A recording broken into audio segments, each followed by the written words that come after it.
You think you know me? Rated M gang in the building. What's good with y'all, man? It's your boy Mo. If you don't already know, what's poppin', man? Hey, it's been a little minute since I've done one of these tier list videos, and it's WrestleMania season, gang, and we're coming up on that big 4-0, man, number 40. So I decided, what better way to kick off this WrestleMania content this year by talking about the man who's potentially the most synonymous with WrestleMania. You know what I'm saying? Maybe the greatest WWE superstar of all time as well, The Undertaker. And we're gonna rank every single one of his WrestleMania matches. I've actually gone back and watched all of these recently, except for one, which I'll explain a little later. It'll make some sense why. And I can definitely say, man, this is a mixed bag, but when you have the most matches in WrestleMania history, you can't bat 100, even if you're the GOAT. And there's 27 matches in total, so I'll try to keep the unnecessary yapping to a minimum. But before we get started, make sure to hit the like button, subscribe to the channel if you're new, and let me know what your personal favorite WrestleMania Undertaker match is. All right, now let's get started with the list. So let's take a look at our tiers here. We got the GOAT tier, we got the Fire tier, we got something like, we got Mid, and we got Buns for the terrible matches that Undertaker's unfortunately had at WrestleMania. But we're going to get started with the very first match on this list. We got Jimmy Snuka at WrestleMania 7. It's the one that started the streak, and I mean, it's a basic-ass match. There ain't really much to it, you know. There's not really much, like, review value. It's just okay. And, you know, he dominated Snuka to a win very quickly. So I'm going to put this straight up in the mid-tier. Maybe it's going to end up at the very bottom of it. It's okay. It did what it's supposed to do. Now we got Jake the Snake Roberts at WrestleMania 8, and I mean, it's okay. It's a better match than the Snuka match, but it's not that much better. Undertaker actually turned face right before this match, where he actually helped Macho Man, Randy Savage, and Miss Elizabeth from getting attacked by Jake the Snake with a steel chair. So there was a bit of a story going into it. Again, wasn't much to it. It did what it needed to do. It's all right. We're going to put it in the mid-tier. And probably, yep, right at the very top of the mid-tier. This next one is just, it's just, God, this match is just so bad. You know what? Matter of fact, this match is so bad that I'm gonna actually do this. We're gonna do this on camera. All right. So we're gonna go to the settings here. We're gonna go to this little gear. We're gonna add a row right below it, and we're gonna call this one egregious. Nope, I can't spell. Egregious. This match was the worst match on potentially the worst WrestleMania of all time. Like, this man, just look at Giant Gonzalez, bro. Just look at him. This man was legitimately immobile. He couldn't do anything, bro. And the fact that this match kept the streak intact by default because this man, Giant Gonzalez, grabbed a damn chloroform rag to try and knock out The Undertaker. Yeah, this deserves its own tier. It don't even deserve Buns. It's egregious. It's just, fuck this match. But I can't hate it. It's just kind of funny at this point. Gang, I'm not going to lie. Undertaker had a rough start to his WrestleMania career because we're going to still go in the bottom tier with Buns. Like, obviously it's not on the level as bad as Giant Gonzalez, but him and King Kong Bundy at WrestleMania 11 is just, it's a rough watch. It's boring as all hell. No, I'm not watching that again. Buns. Now we got probably the most underrated match of the streak. This is Diesel at WrestleMania 12, and if you ask me, bro, I don't really like the Iron Man match that much. So I might just, I low-key think it's the best match on the card. These two had really surprisingly good chemistry in this match. It's like two hosses just going at it for a good, like, 15 minutes. I enjoyed the hell out of this. I don't know why. This is my favorite Kevin Nash match. Genuinely. This is a pretty good match. I'm going to put it in the something light tier. It don't quite go in those top two tiers for me, but I would watch it again. It's a fun match, bro. And right back down to the bottom we go with Sid at WrestleMania 13, the main event of WrestleMania 13, actually. So it was Taker's first WrestleMania main. Man. Is it worse than the Bundy match? I mean, you can't rate trash, can you? It's just, it should have been Bret Austin. If they just knew how good that match was going to end up being, it should have been Bret Austin. You had Bret interfering in this match. You had Shawn Michaels on commentary, just clearly not really giving a fuck about the match itself. He's clearly looking for his smile over there, and genuinely just might be the worst WrestleMania main event of all time. It's pretty bad, bro. It's pretty bad. Now we're at Kane at WrestleMania 14, and I mean, if we're talking about the story itself, bro, this goes in the GOAT tier easily. It literally kicked off with the Hell in a Cell match at Bad Blood, where Kane rips the door off its hinges and stands face to face with Taker, and he's bigger than Taker. Most of his opponents aren't that, and we hadn't seen Kane before, so it's like, who the fuck is this guy? But the match itself is just, it's okay. It's just, I mean, I wouldn't want to rewatch it again, but it's not the worst watch of this thing. I mean, I'm gonna put it in the mid tier, to be honest. You know, it's Taker and Kane never had the best matches together. Let's be honest. Now, this next match was a match that my homie Connor thinks is a top 10 Hell in a Cell match of all time. And if you ask me, it's a bottom 5 Hell in a Cell match of all time. We got Big Boss Man versus The Undertaker at WrestleMania 15. And I mean, oh, this is bad. It's just terrible. Even if you take the ending out of it, where they basically, we basically saw a public hanging of the Big Boss Man. Oh, God. The match itself was just so slow. There was no action. Like, it definitely wasn't an Undertaker Mankind match. I'll say that. Yeah, easily buns. This is bad. This is awful. Next, we have a very underrated match of the streak. It's Undertaker versus Triple H at WrestleMania 17, which WWE doesn't really seem to promote that much. I don't know why. The match gets a little bit ridiculous, but I mean, we're in the Attitude Era. Most of the matches are overbooked, but the ref took a bump, got beat up by Undertaker, granted, for a little bit, but he stayed down for damn near 10 minutes to the point the match literally turned into a no DQ match. Chaos. All I'm gonna say is chaos. But man, the match itself, I'm gonna put this in the fire tier, bro. It's a pretty good match.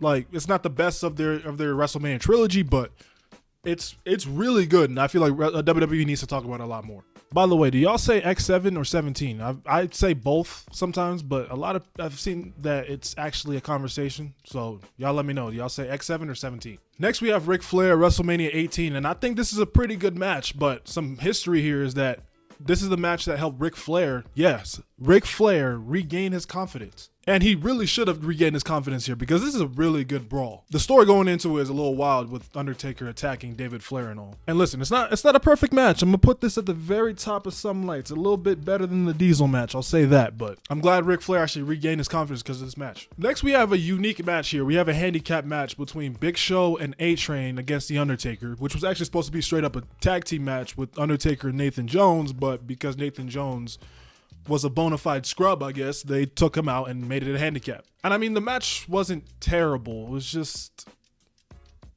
nothing really there. They still had Nathan Jones come and do a run-in, which you could have left or you could have kept. Don't care. I'm going to go ahead and just put it in the mid-tier, bro. It's just, just meh.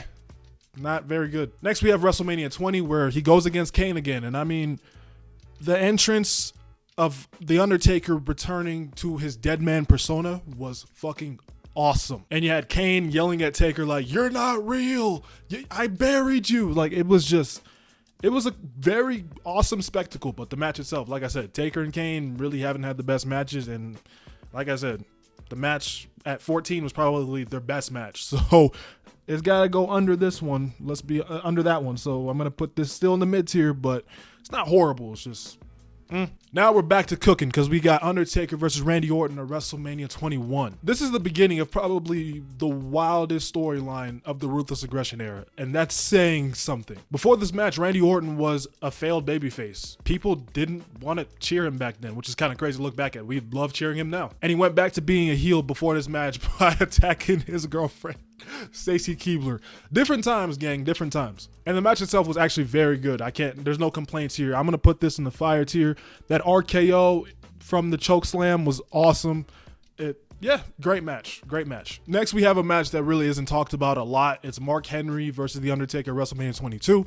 I mean, casket matches in general aren't that great, let's be honest. But this isn't terrible. It's not horrible. It's okay. It's solid. It probably should have been Kurt Angle versus The Undertaker instead of this, but hey, I'm going to go ahead and put it in the mid tier as well. I'll probably put it in between the two Kane matches.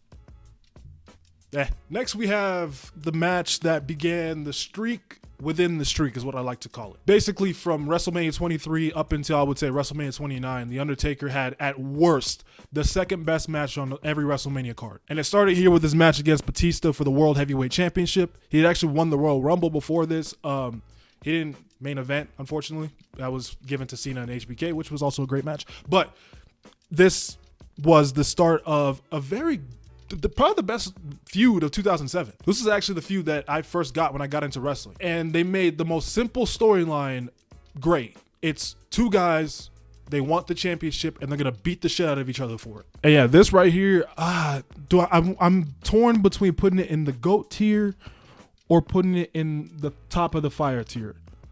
I'm leaning towards putting it in the top of the fire tier. It's a really, really, really good match. And I heard from OGs that at the time, the takes on Batista was that he wasn't that great, but this match helped turn that around. So shout out to Batista, man. Now we go on to WrestleMania 24, underrated WrestleMania, by the way. And we go to Undertaker's second WrestleMania main event against Edge for the World Heavyweight Championship. I really enjoyed the story that they told with this match. They had Edge pretty much reverse everything Undertaker had, all the normal moves that Taker's always done. Edge read through all that.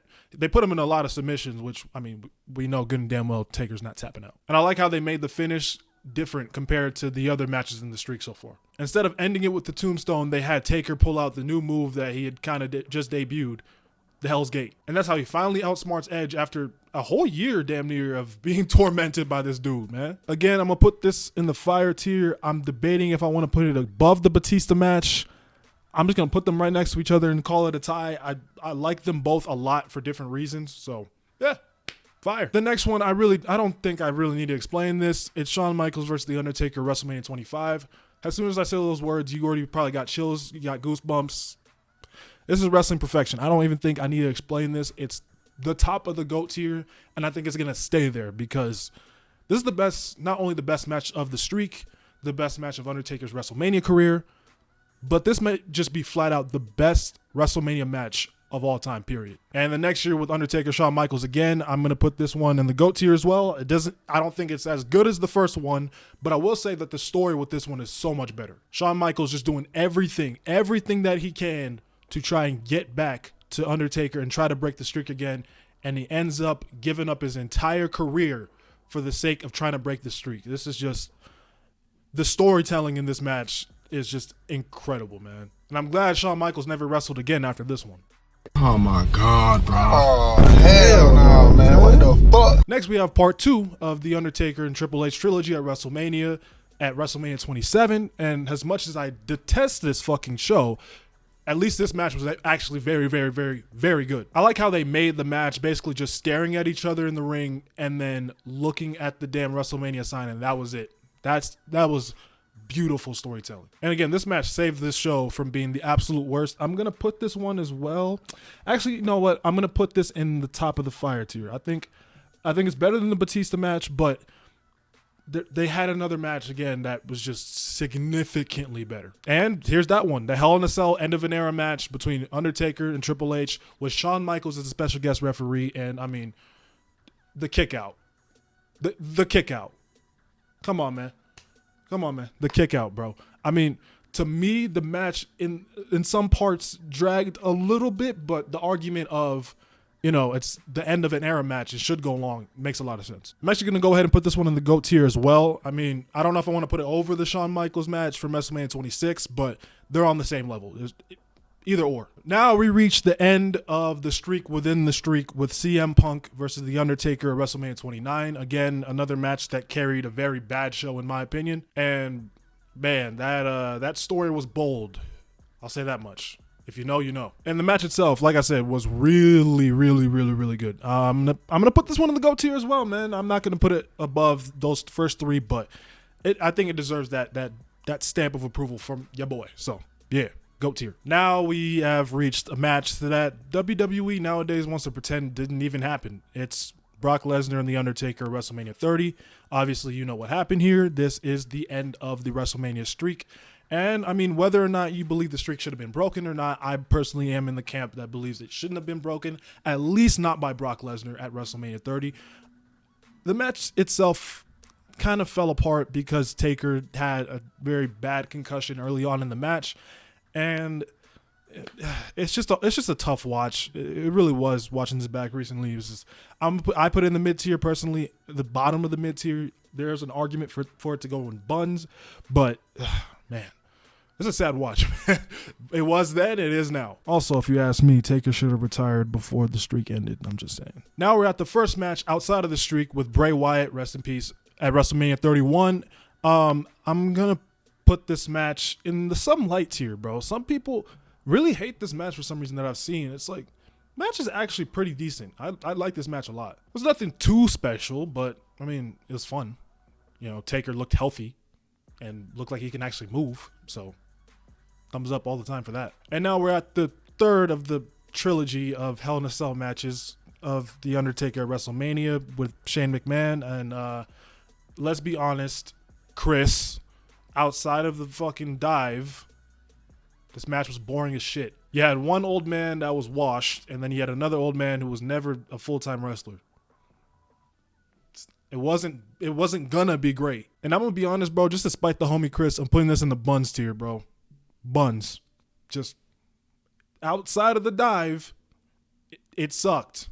Let's be honest. Now we're kind of at the point where watching The Undertaker wrestle is just, it's kind of sad, right? We're at WrestleMania 33 against Roman Reigns, and the way WWE went about this match wasn't ideal. First of all, it shouldn't have main evented the show. They really thought this match was going to help Roman Reigns get over, which was just never going to happen. Let's be honest with ourselves. And Roman did his best to try and carry Taker to what he thought was his last match ever.